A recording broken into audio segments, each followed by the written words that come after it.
Hi viewers, welcome to our channel. ప్రస్తుతం మనతో పాటు దాము భారతి గారు సీనియర్ జర్నలిస్ట్ ఉన్నారు. వారితో ఒకసారి మాట్లాడదాం.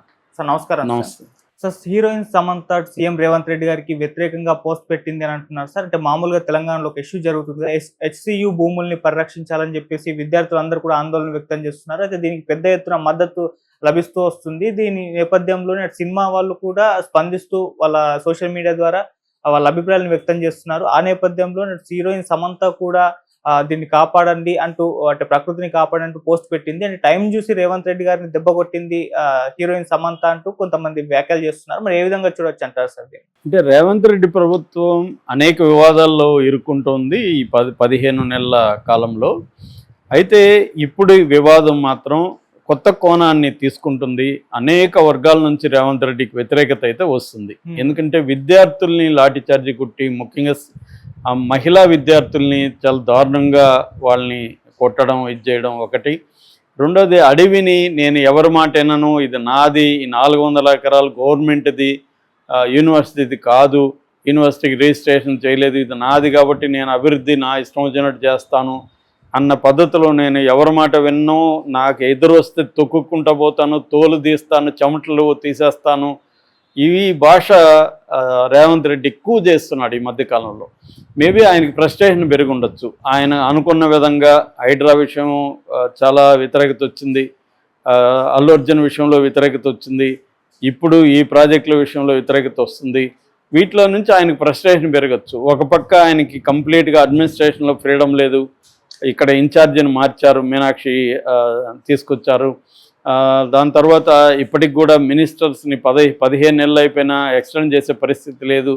సో వీటన్నిటి నేపథ్యంలో ఆయనకి ఫ్రస్ట్రేషన్ అనేది పెరుగుతా రావచ్చు. ఒక పక్క పథకాలని అనుకున్నంతగా అమలు చేయలేని పరిస్థితి, ఎందుకంటే ఖజానాలో డబ్బులు లేవు. ఇవన్నీ ఆయనలో ఒక ఫ్రస్ట్రేషన్ పెరుగుతుంది.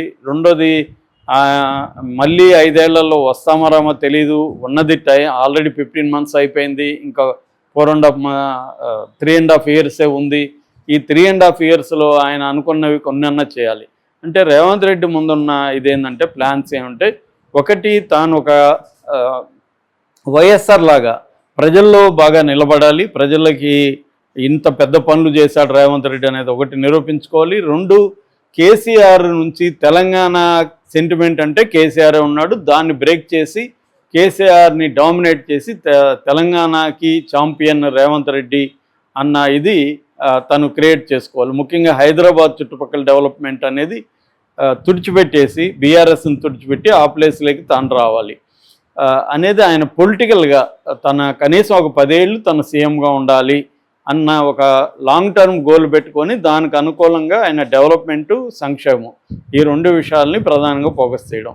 ఇంకా వ్యక్తిగతంగా చూసుకున్నప్పుడు ప్రతి పొలిటికల్ పార్టీ లీడర్లు పెద్ద పెద్ద ప్రాజెక్టులు తీసుకొస్తారు. ఇప్పుడు కేసీఆర్ ఉన్నాడు, ఆయన మిషన్ భగీరథ కావచ్చు, తర్వాత కాళేశ్వరం, ఈ 2 పెద్ద ప్రాజెక్టులు. ఎందుకంటే పెద్ద ప్రాజెక్టులోనే డబ్బులు ఎక్కువ తినడానికి కుదురుతుంది ఎవరికైనా. అభివృద్ధి ఉన్న చోటే కరప్షన్ ఉంటుంది, అభివృద్ధి లేకపోతే కరప్షన్ కుదరదు కదా. అందుకనే అభివృద్ధికి కరప్షన్ అనేవి కవల పిల్లలు ఎక్కడైనా ప్రపంచంలో. ఈవెన్ చైనా లాంటి కమ్యూనిస్ట్ దేశాల్లో కూడా కరప్షన్ లేకపోతే అసలు అభివృద్ధి లేదు అని ఆ మధ్య ఒక ఫిమేల్ సోషియాలజిస్టు చాలా డీటెయిల్గా కరప్షన్కి డెవలప్మెంట్కి ఉన్న రిలేషన్షిప్ని ఎస్టాబ్లిష్ చేసింది. అలాగా వీళ్ళందరూ, ఇప్పుడు వైఎస్ఆర్ ఉన్నాడు, జలయజ్ఞం పెద్ద ప్రాజెక్ట్, అది దాంట్లో బాగా డబ్బులు తినచ్చు, అది చేశాడు. కేసీఆర్ అది చేశాడు.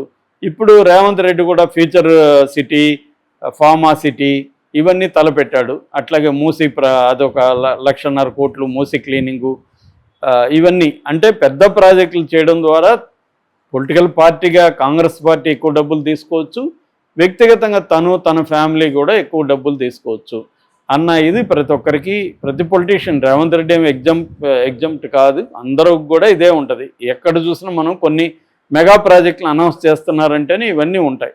అయితే వీటి వల్ల ప్రజలకు ఉపయోగం లేదా? ఖచ్చితంగా ఉంటుంది. ఇప్పుడు మన వైఎస్ఆర్ తీసుకొచ్చిన ఫీజు రీయింబర్స్మెంట్ కాదు, ఆరోగ్యశ్రీ అనేది ఎవరి కోసం తెచ్చాడు?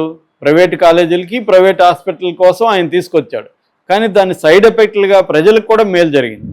అట్లాగే ఇప్పుడు రేవంత్ రెడ్డి చేసే పనుల వల్ల ప్రజలకు మేలు జరగదా అంటే ఖచ్చితంగా జరుగుతుంది, no doubt.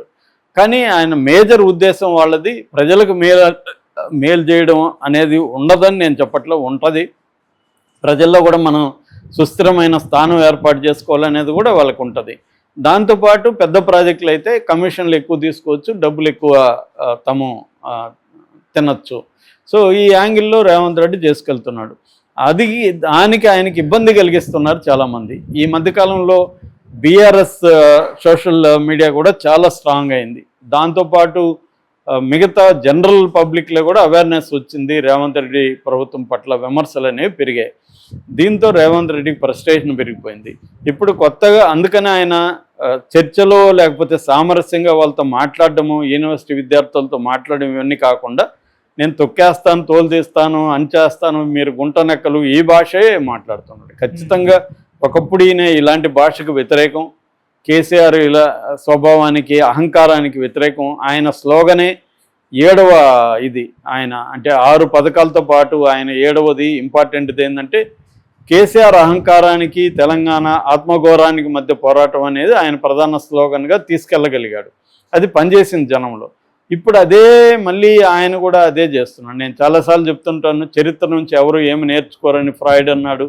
Curl Marx history repeats itself sometimes as farce sometimes as tragedy అన్నాడు. అలాగే మనం చూస్తే చరిత్ర నుంచి ఎవడు ఏమి నేర్చుకోడు, మళ్ళీ అదే పనులు చేస్తుంటారు వీళ్ళు కూడా. రేవంత్ రెడ్డి కూడా అదే పని చేస్తున్నాడు. ఈ నేపథ్యంలో రేవంత్ రెడ్డి మీద తీవ్ర విమర్శలు అన్ని వైపుల నుంచి వస్తున్నాయి. సినిమా వాళ్ళ నుంచి మాత్రం పెద్దగా రావట్లేదు. ఎందుకంటే ఆల్రెడీ సినిమా వాళ్ళు భయంలో ఉన్నారు. రేవంత్ రెడ్డితో ఒకసారి పెట్టుకొని ఏమైందో అల్లు అర్జున్ విషయంలో చూశాడు. ఒక బలమైన షాక్ ఇవ్వగలిగాడు సినిమా ఇండస్ట్రీకి రేవంత్ రెడ్డి. ఇప్పుడు మళ్ళీ దీని విషయంలో ఎంటర్ అయితే మళ్ళీ దెబ్బ తగులుతుందని సైలెంట్గా ఉన్నారు. ఎవరు పెద్ద స్థాయిలో ఎవరు కూడా మాట్లాడలే.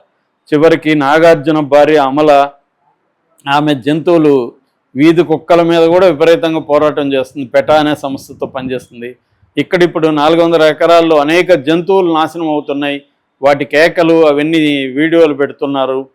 కానీ దాని మీద ఆమె స్పందించాల. ఎందుకంటే సైలెంట్గా ఉంటే మంచిది, మళ్ళీ మనం ఆయన జోలికి వెళ్తే ఆయన మన జోలికి వస్తాం, సైలెంట్గా ఉన్నాయి. కానీ రేణు దేశాయ్ ఫస్ట్ స్పందించింది. నా బిడ్డలు ఫ్యూచర్ బిడ్డల్ని కాపాడండి, వాళ్ళు పిల్లలు నేను చనిపోవచ్చు కానీ నా బిడ్డలు అంటే ప్రజలు కావచ్చు, విద్యార్థులు కావచ్చు, వీళ్ళు నా బిడ్డలు లాంటి వాళ్ళు, వాళ్ళని రక్షించండి, అట్లాగే వన్యప్రాణులను కాపాడండి అని ఆమె విజ్ఞప్తి చేసింది. అది చాలా హంబుల్గా చేసింది. దాని తర్వాత సమంత మామూలుగా ఇట్లాంటి విషయాల్లో జోక్యం చేసుకోదు, కానీ సమంత కూడా జోక్యం చేసుకుంది.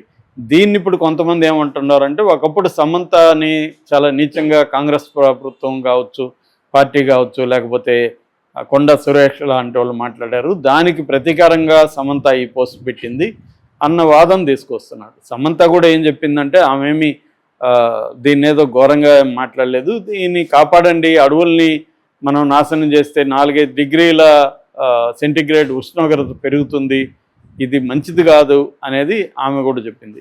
అంటే ఇక్కడ ఒక సెంటిమెంటల్ ఆస్పెక్ట్లో కూడా దీన్ని జంతువులు నాశనం చేసేస్తున్నారు అదంతా.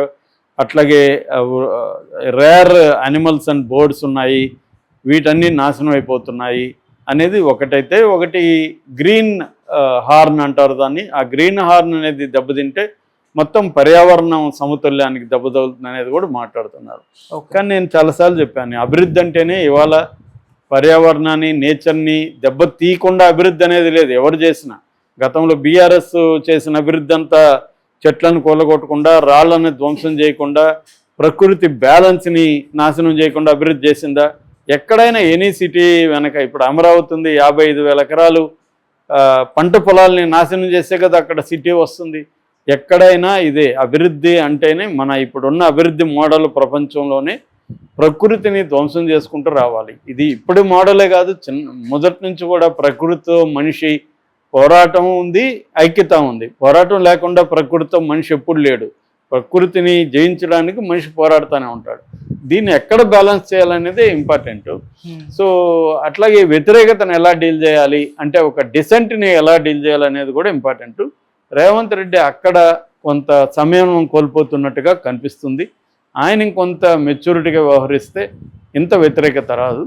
సమంత ఆయనకి వ్యతిరేకంగా ఏదో పగ తీర్చుకోవడానికి పెట్టినట్టుగా అయితే లేదు. ఆమె కూడా కన్సర్న్తో చేసింది. ఈవెన్ మిగతా వాళ్ళు కూడా చాలామంది అయితే ముందుకు వచ్చి, ముఖ్యంగా మహిళలు ఎందుకు ముందుకు వస్తున్నారు. రష్మిక మందన్న పోస్ట్ కూడా చూసాను నేను. అలాగా చాలామంది సినిమా వాళ్ళు కూడా